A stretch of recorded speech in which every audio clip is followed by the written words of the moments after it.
জুলাই সনদে স্বাক্ষর করেনি এনসিপি, সংশয় কাটল না তৈরি হলো নতুন সংকট? সনদ স্বাক্ষর নিয়ে উঠছে নানা প্রশ্ন। শিক্ষকদের আন্দোলন নিয়ে বিবৃতি, শিক্ষকদের ন্যায্য দাবির সাথে নীতিগতভাবে একমত পোষণ বিএনপির।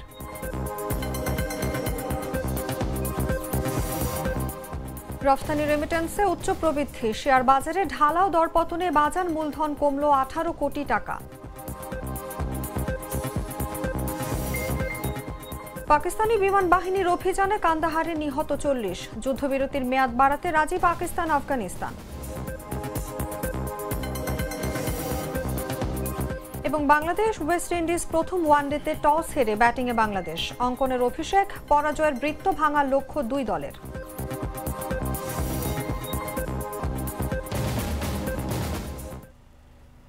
এতক্ষণ শুনছিলেন সংবাদ শিরোনাম। দর্শক আমন্ত্রণ দুপুর 3টার সংবাদে, সঙ্গে আছি আমি অনুভা বিশ্বাস। কফি ক্যান্ডি, কররা কফি, কঠিন স্বাদে, হাইকে বলো বাই। এবারে চলে যাচ্ছি পুরো খবরে। বিভিন্ন রাজনৈতিক দলের স্বাক্ষরের মধ্য দিয়ে শুক্রবার বিকেলে চূড়ান্ত হলো বহু প্রতীক্ষিত জুলাই জাতীয় সনদ। বিএনপি, জামায়াত ইসলামী সহ অন্য দলগুলো এটিকে ঐতিহাসিক অর্জন হিসেবে ঘোষণা করেছে। তবে জাতীয় নাগরিক পার্টি এবং কয়েকটি বাম ঘরানার দল অংশ না নেয় এই স্বাক্ষর অনুষ্ঠানের প্রেক্ষাপটে নতুন রাজনৈতিক উত্তেজনার জন্ম নিয়েছে। আইনশৃঙ্খলা বাহিনী ও বিক্ষুব্ধদের সংঘর্ষ, পঞ্চম দফা সংশোধনের ঘোষণা, সব মিলিয়ে প্রশ্ন উঠেছে, জুলাই সনদ স্বাক্ষরের মাধ্যমে রাজনীতিতে নতুন সংশয় দূর হয়েছে নাকি নতুন সংকটের সূচনা ঘটেছে? বিস্তারিত জাগো ডেস্ক রিপোর্টে। কিছু রাজনৈতিক দল জাতীয় ঐক্যমতের নামে জনগণের সাথে প্রতারণা করে একটি কাগজে সাইন করছে।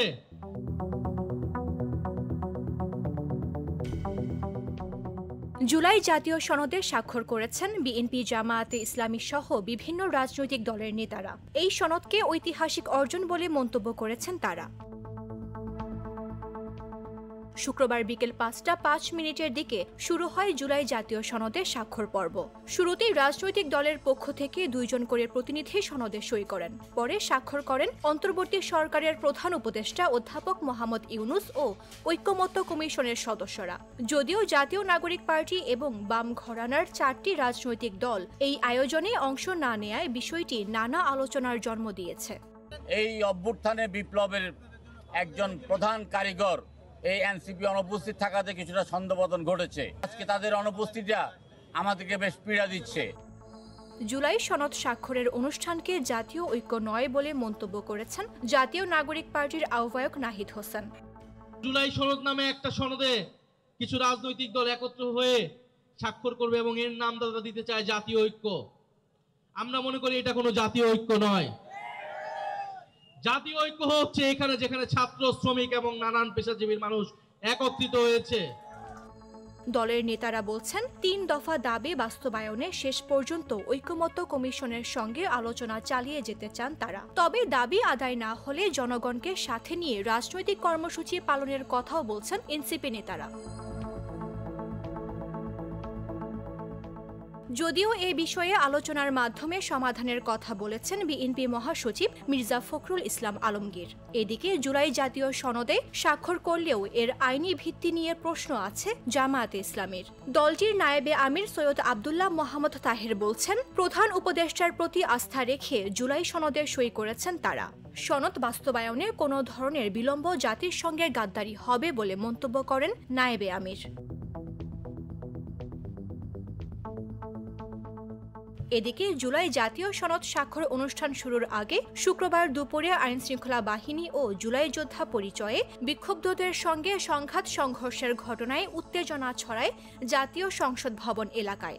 এ সময় 2 পক্ষের ধাওয়া পাল্টা ধাওয়া, ইট পাটকেল নিক্ষেপ ও গাড়ি ভাঙচুর ঘটনায় আহত হন বেশ কয়েকজন। জানিয়েও সামাজিক যোগাযোগ মাধ্যমে শুরু হয় সমালোচনা। এই সনদে তো বরেরা উপস্থিত নাই, এই সনদের বর জুলাই যোদ্ধারা। আজকের এই সনদের প্রধান মেহমান, প্রধান বর হচ্ছে আমার শহীদ পরিবারের পিতামাতারা। তারা কোথায়? বিক্ষোভের মুখে শুক্রবার দুপুরে জুলাই জাতীয় সনদের অঙ্গীকারনামার 5ম দফা সংশোধনের ঘোষণা দেয় জাতীয় ঐক্যমত্য কমিশন। এ সময়ে জাতীয় ঐক্যমত্য কমিশনের পক্ষ থেকে জুলাই যোদ্ধাদের কাছে দুঃখ প্রকাশ করে ক্ষমা চান কমিশনের সহসভাপতি অধ্যাপক আলী রিয়াজ। সব মিলিয়ে এখন প্রশ্ন উঠেছে, জুলাই সনদ স্বাক্ষরের মাধ্যমে কি সংশয় কেটেছে, নাকি নতুন কোনো রাজনৈতিক সংকট তৈরি হতে যাচ্ছে? মামদুহা রাইসা, জাগো নিউজ।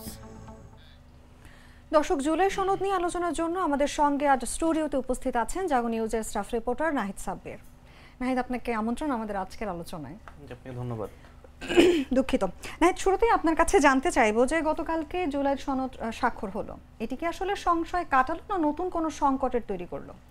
জি, আপনাকে ধন্যবাদ। আপনি খুব একটি প্রাসঙ্গিক প্রশ্ন করেছেন যে আসলে সংশয় কাটলো নাকি নতুন সংশয় ঘনীভূত হলো। আমরা আসলে গতকালকে কিন্তু বেশ কয়েকটি ঘটনাক্রম দেখেছি এবং জাতীয় সংসদের দক্ষিণ প্লাজায় যেখানে জুলাই সনদ স্বাক্ষরিত হয়েছে, এই সংসদ ভবনের বাইরে দক্ষিণ প্লাজায় কিন্তু আমি সকাল থেকে ছিলাম, কিন্তু আমি বাস্তবে অনেক কিছু দেখার সুযোগ হয়েছে গতকালকের ঘটনাক্রমগুলো। আসলে সংশয় কাটলো নাকি ঘনীভূত হচ্ছে বা সংশয় অন্য কোনো দিকে যাচ্ছে, এটি বলা খুব কঠিন। এই কারণে প্রথমে বলে রাখি যে রাজনৈতিক পরিস্থিতি নিয়ে আসলে ভবিষ্যৎবাণী করাটা খুব টাফ এবং এটা আসলে করা যায় না। আপনি ধারণা করতে পারেন যে রাজনৈতিক সিচুয়েশন সামনে এদিকে যেতে পারে বা অন্যদিকে যেতে পারে, কিন্তু এক্স্যাক্টলি আসলে কি ঘটবে সেটা সময় বলে দেবে। গতকালকের যেই আপনার জুলাই সনদ স্বাক্ষরিত হয়েছে, আপনি জানেন যে মোট 25টি রাজনৈতিক দল এই সনদে স্বাক্ষর করেছে কিন্তু, এবং অন্তর্বর্তীকালীন সরকার দায়িত্ব গ্রহণের পর থেকে যে ঐক্যমত্য কমিশনের যে দফায় দফায় বৈঠক, কয়েক দফা বৈঠক, জাতীয় সংসদ ভবনে এলইডি ভবনে বৈঠক হয়েছে, তারপরে ফরেন সার্ভিস একাডেমিতে একাধিক বৈঠক হয়েছে সব রাজনৈতিক দলগুলোর সাথে, বিভিন্ন পয়েন্ট ধরে ধরে আলোচনা করা হয়েছে, বিচার বিশ্লেষণ করা হয়েছে, প্রত্যেকের যুক্তি তর্ক উপস্থাপন শুনেছে ঐক্যমত্য কমিশন, এবং তার পরবর্তীতে আসলে একটা চার্ট করা হয়েছে যে বাংলাদেশের সংবিধানের কোন কোন ধারায় বা কোন কোন জায়গাগুলোতে আমরা চেঞ্জ আনতে পারি। রাজনৈতিক দলগুলো একটা ঐক্যমত্যের জায়গায় পৌঁছেছে এবং অনেক দল কিছু নোট অফ ডিসেন্ট দিয়েছে যে একমত নয় এই পয়েন্টগুলোর সাথে বা এই আইন, নতুন করে আইনগুলো বা যে আইনের ধারা যে পরিবর্তন হচ্ছে তার সাথে সংশোধনী, এটা তো পরের বিষয়। এবং আমি বলছি ঐক্যমত্য কমিশনের সিদ্ধান্তগুলোর কথা। তো অনেকে নোট অফ ডিসেন্ট দিয়েছে। সবকিছু মিলাই এই জুলাই সনদটা গতকালকে যে স্বাক্ষরিত হলো, এতে মোট 25টি রাজনৈতিক দল স্বাক্ষর করেছে এই সনদে। কিন্তু আমরা দেখেছি ঐক্যমত্য কমিশনের বৈঠকে মোট 30টি রাজনৈতিক দল অংশগ্রহণ করেছিল এবং 5টি দল কিন্তু গতকালকে সংসদ ভবনে দক্ষিণ প্লাজায় আসেনি এবং এই জুলাই সনদে কিন্তু স্বাক্ষর করেনি। তার মধ্যে একটি হলো এনসিপি, যে জাতীয় নাগরিক পার্টি, বাংলাদেশ কমিউনিস্ট পার্টি আছে সিপিবি, বাংলাদেশ সমাজতান্ত্রিক দল বাসদ, মার্ক্সবাদী এবং বাংলাদেশ জাসদ। এই 5টি দল আসলে আপনার জুলাই সনদে স্বাক্ষর করেনি। এর মধ্যে যে 4টি যে বাম রাজনৈতিক দল রয়েছে, বাম ঘরানার রাজনৈতিক দল, তারা যে অভিযোগটি করেছে মূলত এই জুলাই সনদে স্বাক্ষর না করার পিছনে তাদের যে যুক্তি, তারা বলছে যে এই জুলাই সনদে আসলে বাংলাদেশের স্বাধীনতা, সার্বভৌমত্ব বা বাংলাদেশের মুক্তিযুদ্ধের যে ইতিহাস বা মুক্তিযুদ্ধের যে চ্যাপ্টারটা, এটি আসলে সঠিকভাবে আনা হয়নি বা মুক্তিযুদ্ধের বিষয়টি আসলে জুলাই সনদে অন্তর্ভুক্ত করা হয়নি সেভাবে, যার কারণে তার এই সনদ তৈরি থেকে আসলে বয়কট করেছেন এবং এই সনদে তারা স্বাক্ষর করেননি। এবং আরেকটি যেটি রাজনৈতিক দল, যেটি সবচেয়ে বড় প্রশ্ন উঠেছে এখন, যে এনসিপি কেন আসলে জুলাই সনদে স্বাক্ষর করেনি, তারা আসলে কয়েকটি যুক্তি দেখিয়েছে। আমি যদি আপনাকে একদম কোট আনকোট বলতে চাই, যে আপনার গত সংবাদ সম্মেলন, এনসিপি একটি সংবাদ সম্মেলন করেছিল, সেই সংবাদ সম্মেলনে তারা 3 দফা দাবি জানিয়েছিল মোট। সেই 3 দফা দাবির মধ্যে আপনার যেই 3 নাম্বার যে দাবিটি, সেই দাবিটি আমি আপনাকে একদম কোট আনকোট পড়ে শোনাচ্ছি। গণভোটের মাধ্যমে জনগণ যদি জুলাই সনদে রায় দেয়, তবে নোট অফ ডিসেন্ট এর কোনো কার্যকারিতা থাকবে না। গণভোটের রায় অনুযায়ী আগামী নির্বাচিত সংসদ তাদের উপর প্রদত্ত কনস্টিটিউট পাওয়ার বলে সংবিধান সংস্কার হবে। সংস্কারকৃত সংবিধানের নাম হবে বাংলাদেশ সংবিধান 2026। অর্থাৎ এনসিপি যে দাবিটা আগে থেকে করে আসছে, আপনি বলতে পারেন যে এনসিপি কেন স্বাক্ষর করছে না? এনসিপি তো এই সরকার, অন্তর্বর্তীকালীন সরকার গঠনের সাথে যারা জড়িত তারাই তো এনসিপি গঠন করেছে, বিপ্লবীরা, এবং বৈষম্য বিরোধী ছাত্র আন্দোলন ছিল এবং উপদেষ্টা ছিল নাহিদ ইসলাম, সে পদত্যাগ করে এসে এনসিপি গঠন করেছে। তাদের এই দাবিটি হলো যে জুলাই সনদের আইনি ভিত্তি রচনা করা, এবং জুলাই সনদে এনসিপি যেটা বলছে, এবং আজকেও সংবাদ সম্মেলনে তারা বলেছে যে এই সনদটা একটা আইনি ভিত্তি থাকতে হবে, নাহলে এটা শুধুমাত্র একটি খসড়া বা একটি পেপার হবে যেটাতে সবাই সে সিগনেচার করেছে। এটার আইনি ভিত্তি না হলে জনগণের সাথে প্রতারণা করা হবে, এবং তারা চাচ্ছে যে নতুন একটা সংবিধান এবং গণভোট, যে জুলাই সনদ কি নিয়ে একটা গণভোটের আয়োজন করতে, যে এই আমরা এই যে ধারাগুলো আমরা পরিবর্তন করলাম বা নতুন আইনগুলো তৈরি করলাম, এইগুলো যেন খুব দ্রুত বাস্তবায়ন হয় এবং এর জন্য জনগণ হ্যাঁ অথবা না ভোট দিবে। যদি হ্যাঁ ভোট বেশি যুক্ত হয় বা জনগণ যদি এটার পক্ষে রায় দেয়, সেক্ষেত্রে 72-এর সংবিধানকে বাদ দিয়ে বাংলাদেশে নতুন করে সংবিধান 2026 বা তারা যেটা বলছে আর কি, নতুন সংবিধান প্রণয়ন করার জন্য। তো এটি একটি বিষয়। এবং এনসিপি যে বার্তাটি দিয়েছে, তারা বলছে যে তারা জনগণকে সাথে নিয়ে একদিকে রাজপথে আন্দোলনের কথা তারা বলছে এবং তারা বলছে যে ঐক্যমত্য কমিশনের মেয়াদ যেহেতু বাড়ানো হয়েছে সেজন্য তারা ঐক্যমত্য কমিশনের সাথে আলোচনাটা চালিয়ে যাবেন এবং তাদের দাবিগুলো যদি মেনে নেওয়া হয় তাহলে তারা হয়তো পরবর্তী জুলাই সনদে স্বাক্ষরিত করতে পারবেন। সে তো আসলে আলোচনা কোন দিকে গড়াবে, কতদিন ধরে আলোচনা করবেন, সংকট ঘনীভূত নাকি আসলে সংকট আরো বাড়তেছে বা সংকটের সমাধান হলো কিনা এটি বলা আসলে কঠিন। এবং আপনি যেমনটি বলছিলেন যে জাতীয় নাগরিক পার্টি সাইন করেনি এবং সাথে বাম ঘরানার 4টি দল সাইন করেনি, এটা আসলে এদের পিছনে কি রাজনৈতিক কোনো পরিকল্পনা আছে, কোনো কৌশল আছে নাকি? এবং আরেকটু জানতে চাইবো যে এটা আসলে রাজনীতিতে কতটা প্রভাব ফেলতে পারে এই যে তারা সাইন করলো না? দেখেন আপনি 30টি দল যেহেতু ঐক্যমত্য কমিশনের বৈঠকে অংশ নিয়েছিল, এই 30টি দলের মধ্যে 25টি দলই কিন্তু আপনার এই জুলাই সনদে স্বাক্ষর করেছে, বিএনপি, জামাত সহ এবি পার্টি, গণ অধিকার পরিষদ এবং অন্যান্য দল। এখন প্রশ্ন যেটি উঠছে যে 5টি দল করেনি, সংখ্যাটা খুবই কম, কিন্তু এখানে এটি গুরুত্বের সঙ্গে দেখা হচ্ছে এই কারণেই মূলত, বা মানুষ বা সরকার বা সবাই গুরুত্বের সঙ্গে এই কারণে দেখছে যে এনসিপির বিষয়টি সামনে এসেছে। এনসিপি এই জন্য সামনে এসেছে যে গণ অভ্যুত্থানের যে যারা নেতৃত্ব দিয়েছে, সম্মুখ সারির নেতৃত্ব দিয়েছিল বৈষম্য বিরোধী ছাত্র আন্দোলন যে সংগঠন, সেই সংগঠনের নেতৃত্বরাই কিন্তু পরবর্তীতে এনসিপি গঠন করে। যেই কারণে তারা গণ অভ্যুত্থানের একটা বড় স্টেক হোল্ডার তাদেরকে বলা হয় এবং তারা সেটিও, এবং তারা যেহেতু এটাতে স্বাক্ষর করেনি এই জন্য এই বিষয়টাকে একটু বড় করে দেখা হচ্ছে। কিন্তু তারা যেহেতু বলেছে যে আলোচনার সুযোগ আছে, তারা আসলে ঐক্যমত্য কমিশনের সাথে আলোচনা করতে চান, তো সেইভাবে যদি আলোচনা করে তাদের যে দাবিগুলো 3 দফা যে দাবি তারা জানিয়েছে সেই দাবিগুলো যদি তারা বাস্তবায়ন করতে পারে বা ঐক্যমত্য কমিশন যদি সেটি করতে পারে, সেটি আসলে তারা করতে পারে। এবং আমি 3 নম্বর দাবিটা আপনাদেরকে বলেছি, এবং 1 নম্বর দাবিতে তারা যেটি বলেছে যে জুলাই সনদ বাস্তবায়ন আদেশ টেক্সট এবং গণভোটের প্রশ্নটি চূড়ান্ত করে আগেই জনগণের কাছে প্রকাশ করতে হবে। মানে গণভোটের নিশ্চয়তা তারা আগে চাচ্ছে যে জাতীয় নির্বাচনের আগে একটি গণভোটের আয়োজন হোক। 2 নম্বর বলছে যে জুলাই সনদ বাস্তবায়ন আদেশের খসড়া জনগণের সার্বভৌম অভিপ্রায়ের বহিঃপ্রকাশ হিসেবে প্রধান উপদেষ্টা ডক্টর মোহাম্মদ ইউনূস জারি করবেন। মানে এটি জনগণের অভিপ্রায়, মানে সরকারের প্রয়োজনে বা রাজনীতিবিদদের প্রয়োজনে জুলাই সনদটা প্রণয়ন হচ্ছে না বা এটা স্বাক্ষরিত হচ্ছে না, এই জুলাই সনদটা স্বাক্ষরিত হচ্ছে জনগণের অভিপ্রায়, অর্থাৎ জনগণের আকাঙ্ক্ষা থেকে এটা প্রণয়ন করা হচ্ছে। সেই একটি দাবি তারা করেছেন যে এটি ধারায় উল্লেখ থাকতে হবে। এখন আসলে এনসিপি যেহেতু গতকালকের প্রোগ্রামে আপনি দেখেছেন যে জুলাই সনদ স্বাক্ষরিত অনুষ্ঠানে, এবং জামাত যে দাবিটুকু করেছে, জামাত বলেছে যে এটি খুব দ্রুত বাস্তবায়ন করতে হবে এবং বলেছে যে যদি এই জুলাই সনদের যে বিষয়গুলো যদি দ্রুত বাস্তবায়ন করা না হয় তাহলে জনগণের সাথে গাদ্দারি করা হবে। 1 নম্বর। 2 নম্বর বলি যে বিএনপি যে নেতারা অংশগ্রহণ করেছিল, বিএনপি নেতারা আসলে বলেছেন যে এনসিপি যে এই জুলাই সনদ স্বাক্ষরিত অংশগ্রহণ করে নাই, তারা বলছে যে এটি আসলে তাদের রাজনীতির একটা ভুল বা তারা এটি ভুল করেছে। অর্থাৎ আবার বিএনপি নেতা সালাউদ্দিন, যিনি এই ঐক্যমত্য কমিশনের বৈঠকে প্রতিদিনই প্রায় উপস্থিত ছিলেন এবং তিনি আসলে এই কোন বিষয়গুলোতে ধারা বিএনপির নোট অফ ডিসেন্ট দিবে বা কোনটা ঐক্যমত্য পোষণ করবে এই বিষয়গুলোতে তিনি আলোচনা করেছেন।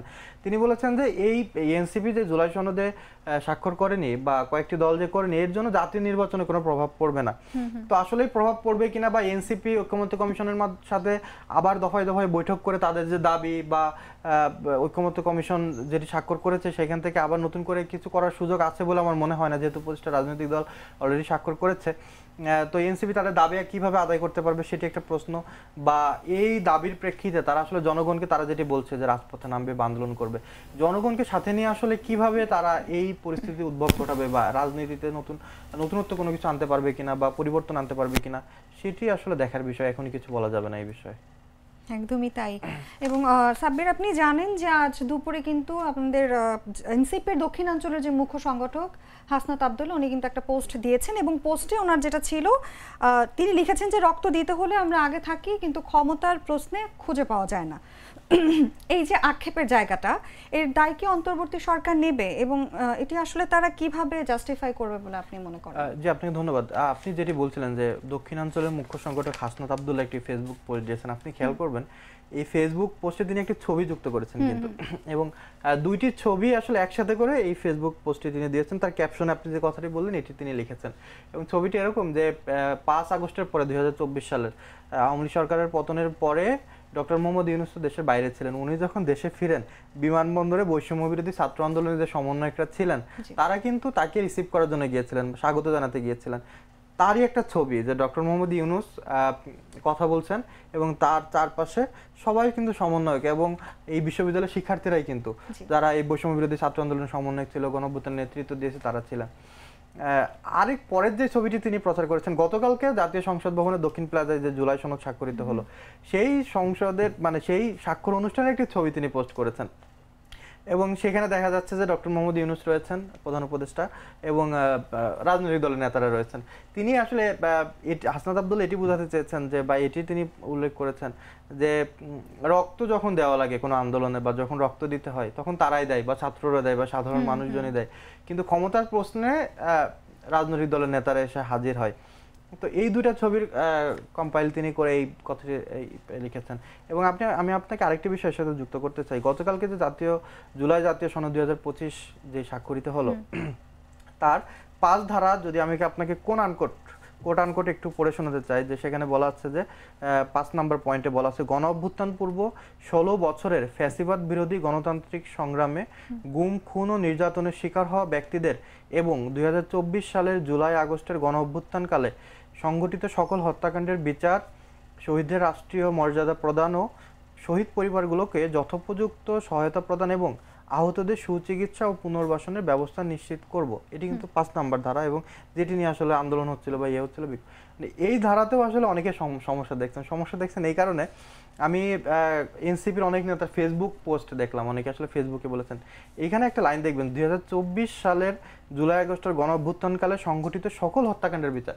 এখন আপনি তো সাধারণ ছাত্র জনতা যেভাবে হত্যাকাণ্ডের শিকার হয়েছে পুলিশের গুলিতে বা আইনশৃঙ্খলা বাহিনীর গুলিতে, পুলিশ হত্যার ঘটনাও কিন্তু ঘটেছে।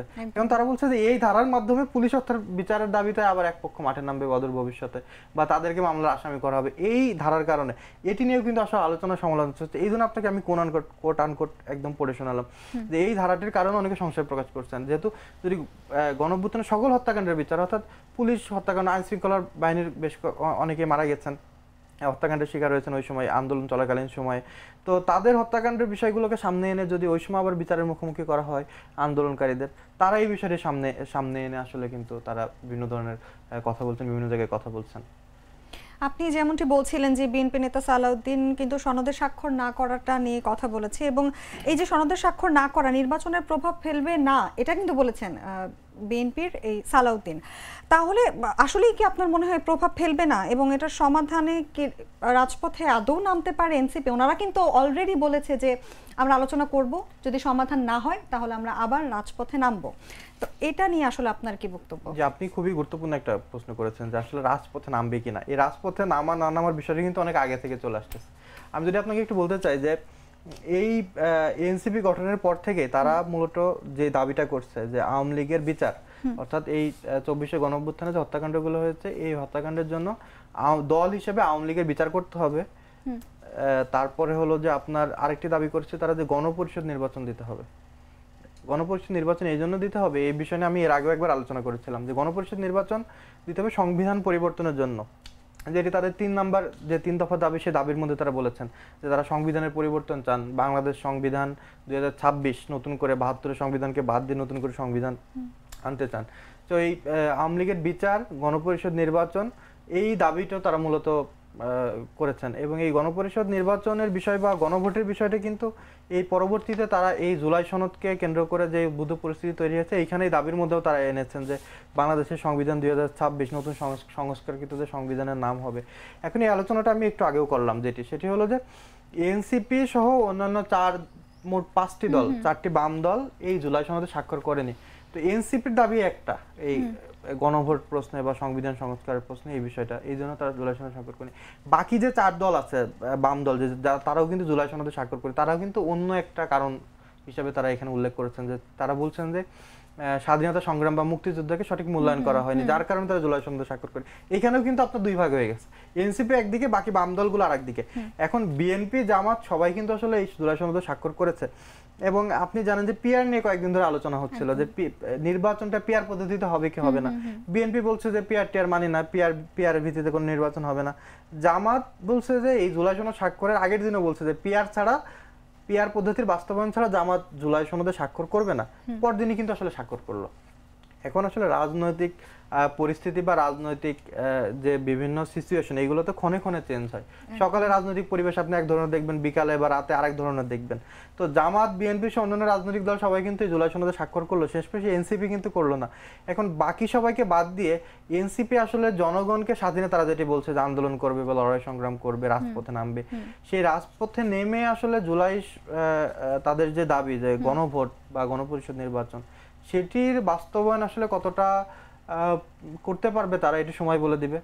কারণ রাজনীতি নিয়ে তো ভবিষ্যৎবাণী করা যায় না, বা কি হবে আসলে নির্বাচন আসলে ফেব্রুয়ারিতে নির্বাচন, এবং বিএনপির একাধিক নেতা কিন্তু এখনো বলছে না, বলে রাখি যে নির্বাচন নিয়ে একটি পক্ষ আসলে পরিস্থিতি ঘোলাটে করার চেষ্টা করছে বা ষড়যন্ত্র হচ্ছে নির্বাচন পেছানোর। আবার অন্তর্বর্তীকালীন সরকারের প্রধান উপদেষ্টা যিনি রয়েছেন, তার যে প্রেস উইং এর যারা সদস্যরা রয়েছেন, প্রেস উপদেষ্টা আপনার যারা রয়েছেন, তারা কিন্তু বারবার বলছেন যে নির্বাচন কিন্তু পেছাবে না বা নির্বাচন ফেব্রুয়ারিতে হবে, সরকার বদ্ধ করবে। প্রধান উপদেষ্টা একাধিকবার বলেছেন। এখন নির্বাচনকে সামনে রেখে বা এনসিপির দাবি দাওয়াকে সামনে রেখে, যেহেতু এনসিপি গণঅভ্যুত্থানের একটি বড় স্টেক হোল্ডার এবং বৈষম্য বিরোধী যে ছাত্র আন্দোলনের নেতৃত্বে যে গণঅভ্যুত্থান সংগঠিত হয়েছিল, তার সব নেতাদেরকে নিয়ে, অধিকাংশ নেতাদের নিয়েই কিন্তু এনসিপি গঠিত হয়েছে। এবং তারা আসলে তাদের দাবির পক্ষে, বা তাদেরকে এখন রাজনৈতিক দল হিসেবে ট্রিট করা হচ্ছে, তারা আসলে তাদের দাবির পক্ষে কতটা জনগণকে সাথে নিয়ে সরব হতে পারবে বা তারা কতটা প্রভাব রাখতে পারবে, এটি সময়ের অপেক্ষা, সময় বলে দিবে। একদমই তাই। সাব্বির, আপনাকে অসংখ্য ধন্যবাদ আমাদের আয়োজন আজকে থাকার জন্য। আপনাকে ধন্যবাদ। দর্শক, কথা বলছিলাম জাগো নিউজের স্টাফ রিপোর্টার নাহিদ সাব্বিরের সঙ্গে। এবার চলে যাচ্ছি অন্যান্য সংবাদে। শিক্ষকদের আন্দোলনের বিষয়ে মুখ খুলেছে বিএনপি। দলটি বলছে শিক্ষকদের ন্যায্য দাবির সাথে তারা নীতিগতভাবে একমত। শনিবার বিএনপির সহ দফতর সম্পাদক অ্যাডভোকেট মোহাম্মদ তাইফুর ইসলাম টিপু স্বাক্ষরিত এক প্রেস বিবৃতিতে এ কথা বলা হয়। দলের ভারপ্রাপ্ত চেয়ারম্যান তারেক রহমানের বরাতে মির্জা ফখরুল ইসলাম জানান, দেশের একটি দায়িত্বশীল রাজনৈতিক দল হিসেবে বিএনপি শিক্ষকদের ন্যায্য দাবির সাথে নীতিগতভাবে একমত। সহজভাবে শিক্ষকদের জন্য তাদের অঙ্গীকার, মুক্তিযুদ্ধের চেতনায় শিক্ষকদের চাকরির নিরাপত্তা, শিক্ষকদের সর্বোচ্চ সামাজিক মর্যাদা এবং তাদের অবদানের রাষ্ট্রীয় স্বীকৃতি। বিবৃতিতে আরো বলা হয়, জনগণের ভোটে বিএনপি আবারও রাষ্ট্র পরিচালনার সুযোগ পেলে রাষ্ট্রের আর্থিক অনুকূলতা, শিক্ষকদের আর্থিক নিরাপত্তা বৃদ্ধি, চাকরির স্থায়ীকরণ এবং সকল শিক্ষা প্রতিষ্ঠানে পর্যায়ক্রমে জাতীয়করণের বিষয়ে ইতিবাচকভাবে বিবেচনার বিষয়ে বিএনপির কোনো দ্বিমত নেই।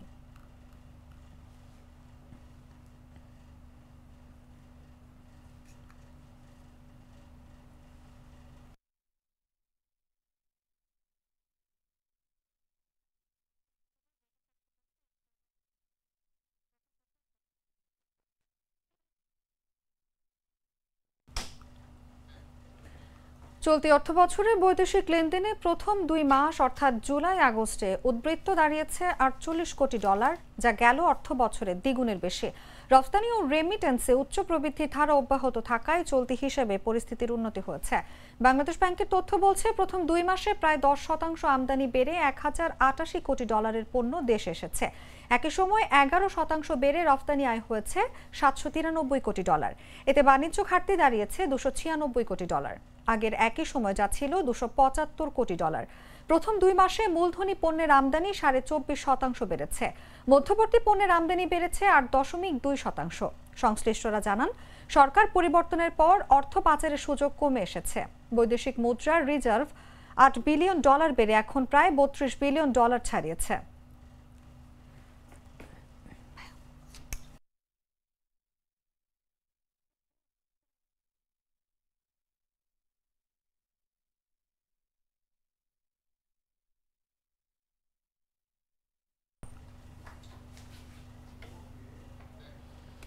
গেল সপ্তাহ জুড়ে দেশের শেয়ার বাজারে লেনদেন হওয়া যে কয়টি প্রতিষ্ঠানের শেয়ার ও ইউনিটের দাম বেড়েছে, তার প্রায় 6 গুণ প্রতিষ্ঠানের দরপতন হয়েছে। এমন ঢালাও দরপতনে প্রধান শেয়ার বাজার ঢাকা স্টক এক্সচেঞ্জের বাজার মূলধন প্রায় 18,000 কোটি টাকা কমে গেছে। একই সঙ্গে মূল্য সূচকের বড় পতন হয়েছে। পাশাপাশি কমেছে দৈনিক গড় লেনদেনও। ডিএসসিতে লেনদেন হওয়া প্রতিষ্ঠানগুলোর মধ্যে 56টির স্থান হয়েছে দাম বাড়ার তালিকায়, বিপরীতে দাম কমেছে 326টির, আর 14টির দাম অপরিবর্তিত রয়েছে। অর্থাৎ দাম বাড়ার তুলনায় দাম কমার তালিকায় 5.82 গুণ বেশি প্রতিষ্ঠান রয়েছে। এমন দরপতনের পর সপ্তাহের শেষ কার্যদিবসের লেনদেন শেষে ডিএসইর বাজার মূলধন দাঁড়িয়েছে 6,99,285 কোটি টাকা, যা আগের সপ্তাহের শেষ কার্যদিবসে ছিল 7,17,126 কোটি টাকা। অর্থাৎ সপ্তাহের ব্যবধানে বাজার মূলধন কমেছে 17,841 কোটি টাকা বা 2.49%। আগের সপ্তাহে বাজার মূলধন কমে 7,937 কোটি টাকা বা 1.09%। বাজার মূলধন কমার পাশাপাশি ডিএসইতে প্রধান মূল্য সূচকেরও বড় পতন হয়েছে।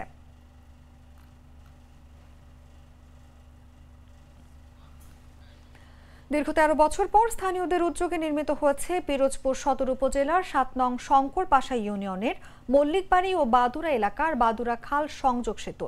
সেতুটি ভেঙে যাওয়ার পর থেকে আশেপাশের 10টি গ্রামের প্রায় 250,000 মানুষকে চরম দুর্ভোগ পোহাতে হয়েছে।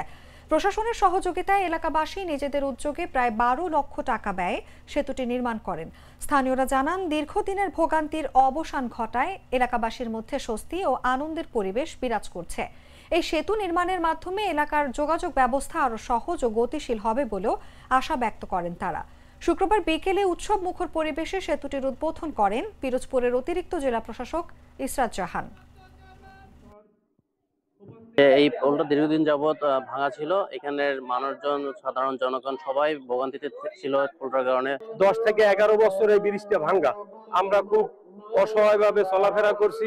এই ব্রিজটা হওয়ার পর মানুষের মুখে এত খুশি হাসি দেখে মনে করেন আমার নিজেরও খুব খুশি লাগে। আমাদের মাদ্রাসায় আসা যাওয়া অনেক মুশকিল ছিল, এই পোলটা হয়েছে আমাদের আসা যাওয়া চলাফেরা অনেক ভালো হয়েছে আগের চেয়ে। দুই পাড়ের মানুষ এই ব্রিজটি নির্মাণের জন্য আমাকে উৎসাহ এবং সাহস জুগিয়েছেন। আপনাদের যে যতটুকু পেরেছেন আর্থিক সহায়তা করেছেন। প্রয়োজনে এলাকার মানুষের প্রয়োজনে জনগণ উদ্বুদ্ধ হয়েছে এবং তারা নিজেদের অর্থায়নে এই ব্রিজ এবং সংযোগ সড়কটি করেছে।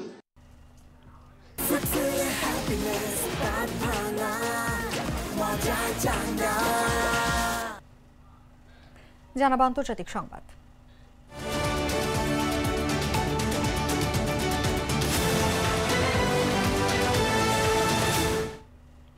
রুশ বাহিনী পূর্ব ইউক্রেনের আরও 3 গ্রামের নিয়ন্ত্রণ নিয়েছে বলে জানিয়েছে মস্কো। শুক্রবার রাশিয়ার প্রতিরক্ষা মন্ত্রণালয় জানিয়েছে তাদের সৈন্যরা পূর্ব ইউক্রেনের আরও 3টি গ্রামের নিয়ন্ত্রণ নিয়েছে, যার মধ্যে একটি দিনিপ্রো পেট্রোভস্ক অঞ্চলে এবং 2টি উত্তর পূর্ব খার্কিভ অঞ্চলে।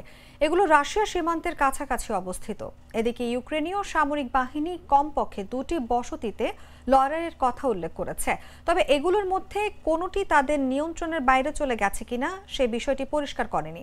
যুদ্ধক্ষেত্রে উভয় পক্ষের বিবরণ স্বাধীনভাবে নিশ্চিত করা যায়নি। রুশ মন্ত্রণালয় জানিয়েছে মস্কোর সৈন্যরা দিনিপ্রো পেট্রোভস্ক অঞ্চলের প্রিভিলিয়ান নিয়ন্ত্রণ নিয়েছে। সেখানে কয়েক সপ্তাহ ধরে রুশ বাহিনী তাদের অবস্থান তৈরি করেছে। এছাড়াও কার্যত ধ্বংসপ্রাপ্ত কুপিয়ানস্ক শহরের কাছে পিশ্চান এবং রাশিয়ার সীমান্তের ঠিক ভিতরে টাইখে গ্রাম দখল করা হয়েছে।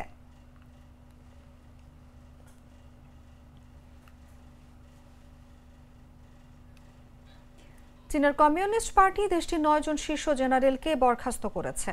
একই সঙ্গে তাদের সামরিক বাহিনী থেকেও বরখাস্ত করা হয়েছে। দেশটিতে কয়েক দশকের মধ্যে এটাই সামরিক বাহিনীর মধ্যে অন্যতম বড় অভিযান। চীনা প্রতিরক্ষা মন্ত্রণালয়ের এক বিবৃতিতে বলা হয়েছে, মারাত্মক আর্থিক অপরাধের জন্য ওই 9 জন সন্দেহের তালিকায় ছিল। এদের বেশিরভাগই 3 তারকা জেনারেল এবং পার্টির সিদ্ধান্ত নেয়ার ফোরাম কেন্দ্রীয় কমিটির অংশ ছিলেন।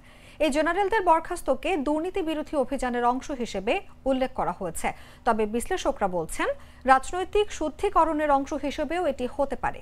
দেশের অর্থনৈতিক উন্নয়ন পরিকল্পনা নিয়ে আলোচনা ও নতুন সদস্যদের মধ্যে ভোটের জন্য দলটির কেন্দ্রীয় কমিটির পূর্ণাঙ্গ অধিবেশনের আগেই এই জেনারেলদের বরখাস্তের ঘটনা ঘটল। এই 9 জনের মধ্যে হি ওয়েডং চীনের সামরিক বাহিনীর দ্বিতীয় শীর্ষ কর্মকর্তা। প্রেসিডেন্ট শি জিনপিং এরপর তিনি সিএমসির চেয়ারম্যান।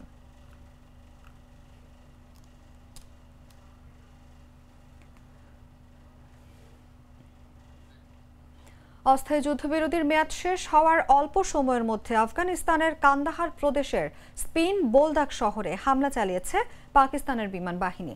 এতে নিহত হয়েছেন 40 জন এবং আহত হয়েছেন আরও অন্তত 179 জন। স্পিন বোলদাক শহরটির অবস্থান আফগানিস্তান পাকিস্তান সীমান্তের কাছে। স্পিন বোলদাকের প্রধান স্বাস্থ্য কর্মকর্তা করিমুল্লাহ জুবাইর আগা এর বরাত দিয়ে এক প্রতিবেদনে আফগান সংবাদ মাধ্যম তোলো নিউজ জানিয়েছে, নিহত এবং আহতদের সবাই বেসামরিক এবং একটি বড় অংশই নারী ও শিশু। সীমান্তে গেল 11 অক্টোবর থেকে 14 অক্টোবর পর্যন্ত সংঘাত, হামলা পাল্টা হামলার পর 15 অক্টোবর থেকে 48 ঘন্টার যুদ্ধবিরতিতে যায় দুই প্রতিবেশী দেশ পাকিস্তান ও আফগানিস্তানের সেনাবাহিনী।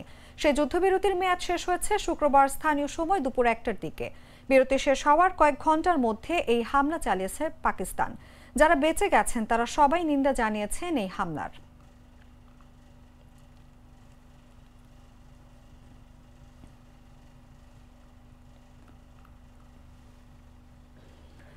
পাকিস্তান ও আফগানিস্তান শুক্রবার দোহায় আলোচনা শেষ না হওয়া পর্যন্ত 48 ঘন্টার যুদ্ধবিরতি বাড়ানোর বিষয়ে সম্মত হয়েছে। 3 পাকিস্তানি নিরাপত্তা কর্মকর্তা এবং একটি আফগান তালেবান সূত্র এই তথ্য জানিয়েছে। নাম প্রকাশে অনিচ্ছুক সূত্রগুলো জানিয়েছে, এরই মধ্যে পাকিস্তানের একটি প্রতিনিধি দল দোহায় পৌঁছেছে। আফগান সীমান্তের কাছে এক প্রাণঘাতী আত্মঘাতী হামলায় 7 পাকিস্তানি সেনা নিহত এবং 13 জন আহত হওয়ার কয়েক ঘন্টা পর যুদ্ধবিরতির মেয়াদ বাড়ানোর বিষয়ে সম্মতির কথা জানানো হয়। পাকিস্তানের নিরাপত্তা কর্মকর্তারা জানিয়েছেন, উত্তর ওয়াজিরিস্তান জেলার একটি সামরিক শিবিরে সন্ত্রাসীরা হামলা চালিয়েছে। সেখানে এক হামলাকারী বিস্ফোরক বোঝাই গাড়ি একটি সীমানা প্রাচীরে ধাক্কা দেয় এবং আরও 2 জন গুলিবিদ্ধ হয়ে নিহত হওয়ার আগে সেখানে হামলা চালানোর চেষ্টা করে। প্রধানমন্ত্রী শেহবাজ শরীফের কার্যালয় থেকে এক বিবৃতিতে বলা হয়েছে, হামলায় 6 সন্ত্রাসী নিহত হয়েছে।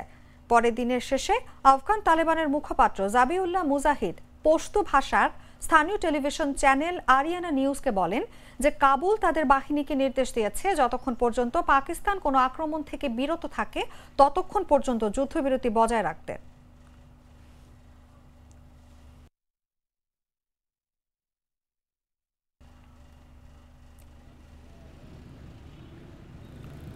Mr. Noodles, amazing taste. সংবাদ শেষ করব খেলার খবর জানিয়ে।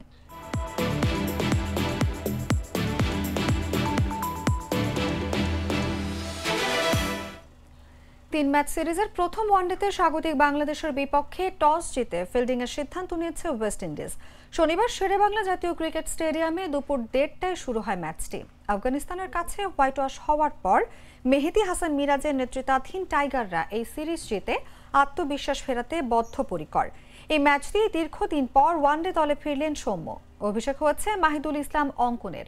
যদিও বাংলাদেশ এবং ওয়েস্ট ইন্ডিজ দুই দলই যেন হারছে এক অজানা গন্তব্যে। সাম্প্রতিক সময় একের পর এক হার দুই দলকেই যেন পর্যদুস্ত করে দিয়েছে। আফগানিস্তানের বিপক্ষে টি-20 সিরিজ জয় করেছে বাংলাদেশ, এটা যেমন ঠিক তেমনি ওয়ানডে সিরিজে পুরোপুরি নাকানি চোবানি খেয়েছে মেহেদী হাসান মিরাজের দল। 2 ম্যাচেই অল আউট হয়েছে 30-এর নিচে কম ওভার খেলে। শুধু তাই নয়, গেল কয়েক বছর ওয়ানডেতে বেশ বাজে খেলছে বাংলাদেশ। অন্যদিকে ওয়েস্ট ইন্ডিজের একটি দল আরব আমিরাতে নেপালের কাছে পর্যন্ত সিরিজ হেরেছে। তার আগেও পাকিস্তান অস্ট্রেলিয়ার কাছে খুব বাজেভাবে সিরিজ হেরেছে। আর মূল দলটি সম্প্রতি ভারতের মাটিতে টেস্ট সিরিজে হোয়াইট ওয়াশ হয়ে এসেছে।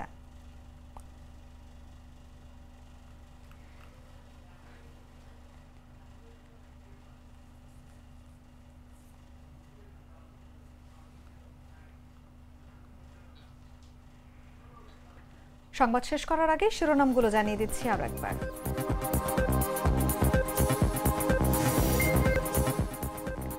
জুলাই সনদে স্বাক্ষর করেনি এনসিপি, সংশয় কাটলো না তৈরি হলো নতুন সংকট। সনদ স্বাক্ষর নিয়ে উঠছে নানা প্রশ্ন। শিক্ষকদের আন্দোলন নিয়ে বিবৃতি, শিক্ষকদের ন্যায্য দাবির সাথে নীতিগতভাবে একমত পোষণ বিএনপির।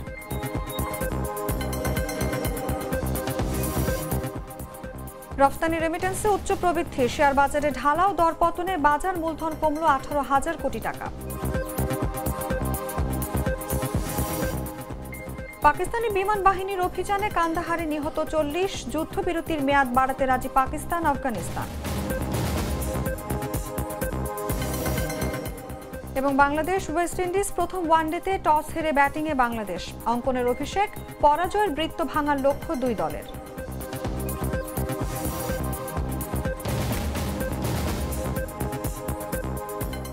দর্শক, এই ছিল এখনকার মতো। এরপর বিকেল 5টায় দেখবেন দেশ জুড়ে সংবাদ। প্রতি মুহূর্তে সর্বশেষ খবর জানতে ভিজিট করুন jagonews24.com। ফলো করুন আমাদের ভেরিফাইড ফেসবুক পেজ এবং সাবস্ক্রাইব করুন জাগো নিউজের ইউটিউব চ্যানেল। ধন্যবাদ সবাইকে।